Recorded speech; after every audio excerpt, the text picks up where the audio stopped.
Hello दोस्तों, मैं doctor Tanveer, director diabetes भवन, रामनगर, शास्त्री नगर, जयपुर। बहुत सारी बातें करनी है, लेकिन आज हम बात करेंगे डाइट के ऊपर, जो कि एक बहुत ही बर्निंग टॉपिक रहता है हमेशा से, क्योंकि बहुत सारे कन्फ्यूजन रहते हैं कि डायबिटीज़ के मरीज खाने में क्या लें क्या नहीं लें। तो आज उन्हीं सब बातों को हम यहाँ पे क्लियर करने की कोशिश करेंगे थोड़ा सिंपल वे के अंदर।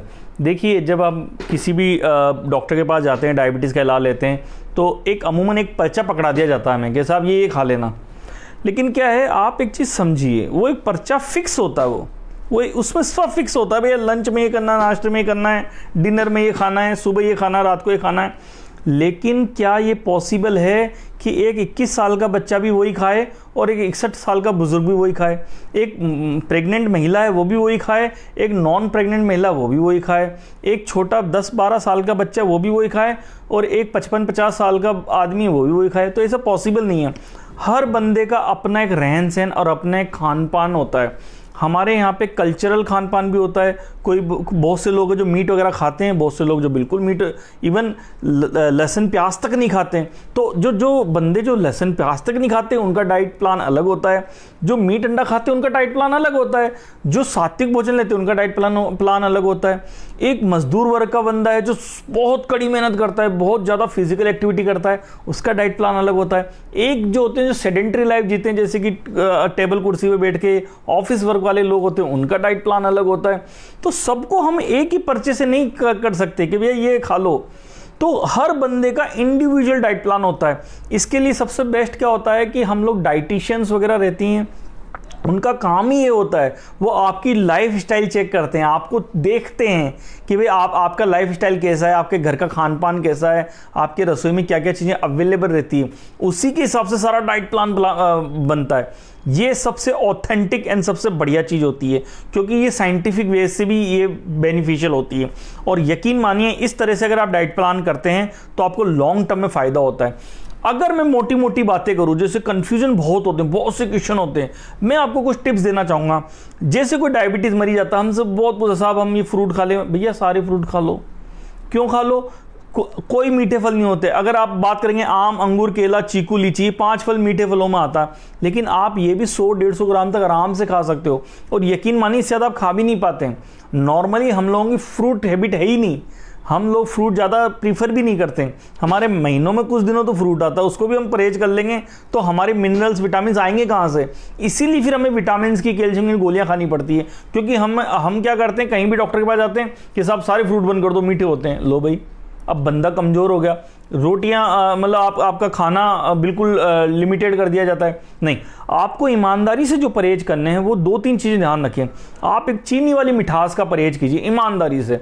चीनी वाली मिठास का मतलब क्या? गुड़, शहद, गन्ना, चीनी सब इसी में आ गए। गुड़, शहद, गन्ना, चीनी, इन सबसे बनी हुई कोई भी चीज़ हो, चाहे लिक्विड हो या सॉलिड हो, नहीं खाना। क्यों? क्योंकि ये आपका शुगर सडन राइज करेगा। लेकिन फ्रूट्स, एप्पल, पपीता, खरबूजा, तरबूजा, अनार, अमरूद, ये पेट भर के खा सकते हैं। पेट भर के खाने का मतलब होता है 250 से 300-400 ग्राम तक। आम, अंगूर, केला, चीकू, लीची बहुत मीठे फल होते हैं, 100 से 150 ग्राम ये भी खाना था। यानी कि मना कुछ भी नहीं है, लिमिटेड। जो दूसरी सबसे बड़ी चीज़ है, क्योंकि चीनी का परहेज तो हर कोई कर लेता है, लेकिन एक जो सबसे बड़ी समस्या हमारी यहाँ पे वो है घी और तेल की। हम उसका परहेज नहीं कर पाते और मानते हो नहीं है। हम कभी मरीज से पूछते हैं साहब तेल खाते हो? नहीं साहब, इतना सा खाते ही नहीं हम तो।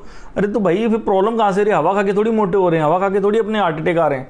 समझो कोई बात को, या हवा खा के थोड़ी हमारा कोलेस्ट्रॉल बढ़ रहा है। हमारे यहाँ पे घी तेल खूब जाता है, हमारा कल्चर है ये। तो चाहे से हम किसी भी कल्चरल इवेंट में जाएं, चाहे से वो शुद्ध नॉनवेज खाना हो या शुद्ध वेज खाना हो, दोनों में ही घी तेल का अत्यधिक प्रयोग किया जाता है और एक्सेस के अंदर हम यूज़ करते हैं।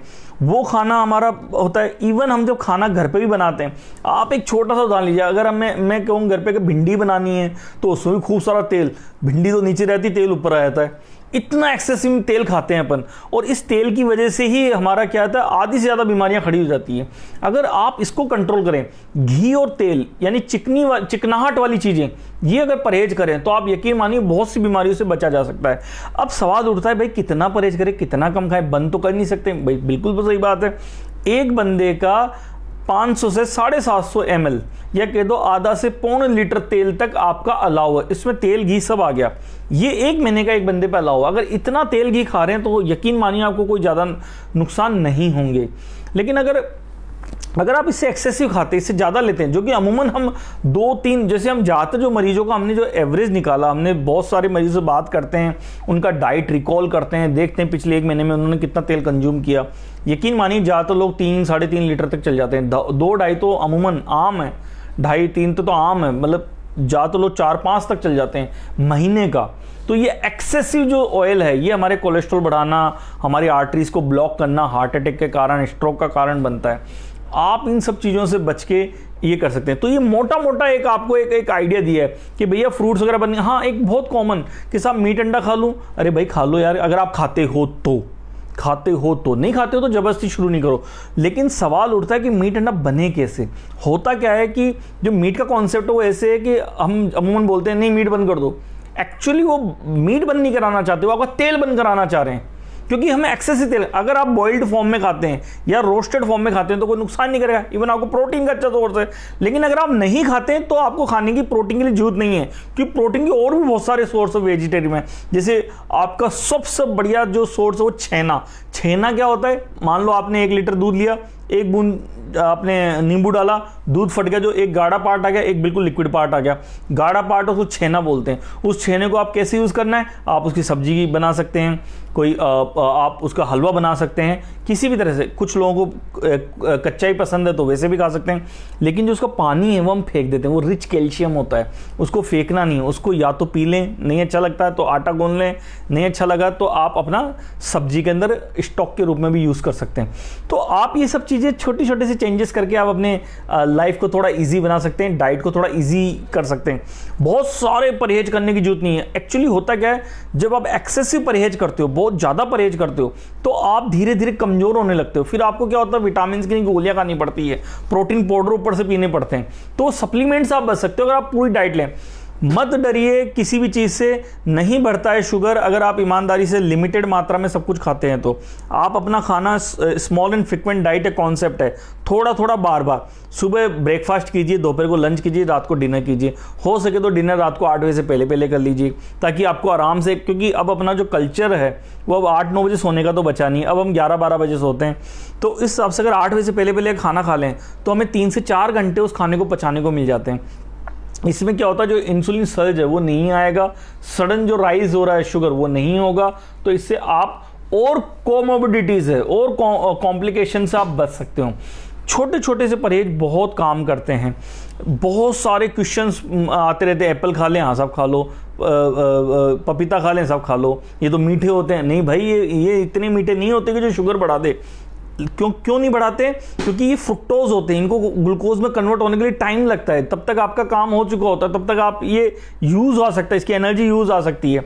दूसरा एक सबसे बड़ी बात है, सब चावल खा लें। सबसे पहले बंदा क्या करता है, चावल आलू बंद करता है। अरे भाई, बनाते ही कितना आलू चावल, कितना बनता है घरों में, मुश्किल से कभी कभी महीने में 2-4 बार बनता आलू।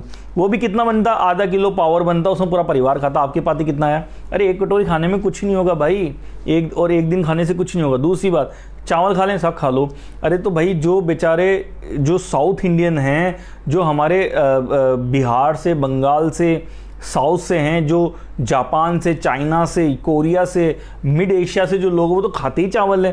तो अगर उनका चावल बंद कर दोगे तो क्या उनको डायबिटीज़ नहीं होती? उनको भी डायबिटीज़ होती है, वो भी तो मैनेज करते हैं। ऐसा तो है नहीं कि वो अपना चावल बंद कर देते हैं, बिल्कुल नहीं करते, वो चावल के साथ ही खाते हैं। हाँ, हमें being a doctor, being a diabetologist, हमें पता होता है कि चावल खाने से कितना राइज करेगा, तो हम उस हिसाब से दवाई एडजस्ट करते हैं। परहेज करने की जरूरत नहीं है। आप 1 कटोरी चावल ईजीली, अगर आप नॉर्थ इंडियन है, चावल कम खाते हो, तो 1 कटोरी चावल खाने में कोई अर्ज नहीं। बॉइल्ड होने चाहिए, माड़ निकला होना चाहिए। माड़ निकालने का तरीका क्या है कि जब चावल उबालते हैं तो एक्स्ट्रा पानी से उबाल लीजिए, और जो एक्स्ट्रा पानी सारा फेंक दीजिए, जो उसका स्टार्च है, माड़ है, वो सारा बाहर निकल जाएगा। और वो चावल आप 1 कटोरी, और जितनी कटोरी चावल है उतनी ही कटोरी सब्जी के साथ आप आराम से पेट भर के खा सकते हैं। और आप जैसे बात करते हैं आटा वगैरह की, भाई मैदा तो देखो सडन रेस करता है, तो हो सके तो उसको अवॉइड कीजिए। लेकिन गेहूं वगैरह आप ले सकते हैं, गेहूं को छानो मत, उसका जो चोकर होता है, उसका तुस, कुछ लोग तुस बोलते हैं, कुछ चोकर बोलते हैं, वो खाने में आने दीजिए। और उससे क्या होता है कि आपका फाइबर जाएगा, फाइबर जाएगा तो आपको एक तो पेट भरा भरा रहेगा, सडन रेज नहीं करेगा, शुगर सडन रेज नहीं करेगा, आपको फायदा होगा।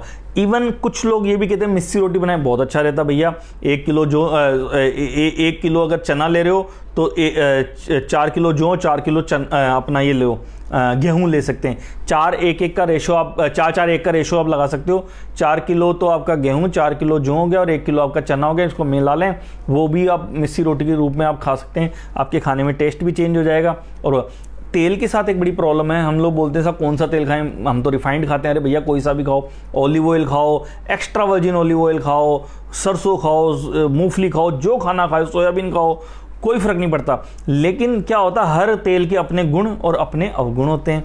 इस तेल की भरपाई वो दूसरा तेल करता है। मेरी सलाह ये रहेगी, आप हर महीने अपना तेल चेंज कीजिए। इस महीने सरसों खाया, अगले दिन सोयाबीन खाया, और अगली बार आपने ऑलिव ऑयल खाया, तो हर बार अपना तेल चेंज कीजिए। जब और कभी घी भी खाइए, किसी महीने घी खाइए। तो होता क्या कि जब आप इस तरह से चेंजेस करते हैं तो हमारे जो विटामिन ए, डी, ई के जो ये जो फैट सोल्यूबल विटामिन होते हैं, ये हमें भरपूर मात्रा में मिल जाएंगे। और हर तेल के अंदर किसी में कौन सा विटामिन ज़्यादा होता है, किसी में कौन सा विटामिन ज़्यादा होता है, वो सारे विटामिन आपको मिलेंगे। बहुत सारे परहेज करने की जरूरत नहीं है, अपना कहते हैं ना हाथ मुंह बांधने की जरूरत नहीं है। आराम से जो अच्छा लगता है वो खाइए, बस थोड़े थोड़े पोर्शन में और बार बार खाइए। इससे क्या होगा कि आपका शुगर ना तो घटेगा ना ज़्यादा बढ़ेगा, लेवल में रहेगा। इसी के साथ मैं आज का मेरा वीडियो समाप्त करता हूँ। अगले वीडियो के लिए इंतज़ार कीजिएगा। Thank you very much.